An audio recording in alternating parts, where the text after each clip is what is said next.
This is Amidst the Lies, a Tori Spark FBI suspense thriller, Book 5, written by Laura Rise, read by Vivienne. Prologue. Bethany's voice ricocheted off the bare attic walls, each word a sharp burst that fell on deaf ears. I can't just leave. The servers! Evacuation order, Bethany. You need to get out of there now. Her mother's voice crackled through the phone, the urgency clear even as the signal wavered. I'll be fine, Bethany insisted, though her knuckles whitened as they gripped the phone. The rain is supposed to let up tonight, isn't it? No!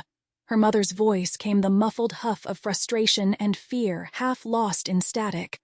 Please, call the police. Get out of there, Beth. There's flash flooding in your area. Bethany hesitated. She had been so occupied with moving her company hard drives to the safety of the attic that she hadn't been paying attention to how quickly the storm waters were rising outside. Her mother was normally so calm, so reserved. If she was reacting this way, maybe it was best Bethany finally follow the evacuation order.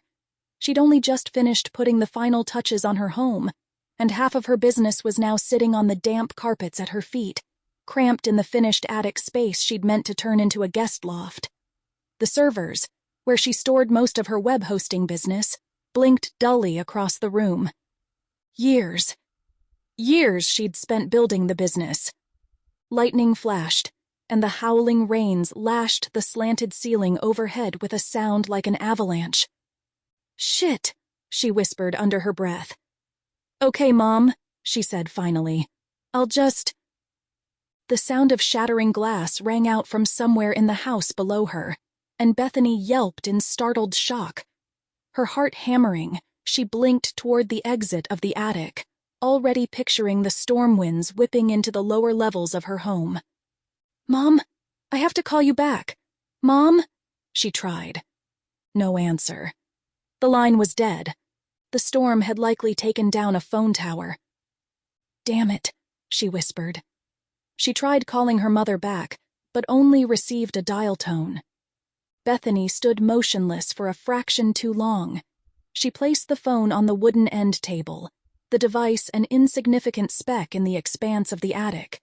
She moved toward the window, feet shuffling against old wood. Rain lashed the glass. Thunder growled in the distance, a relentless beast prowling closer with each rumble.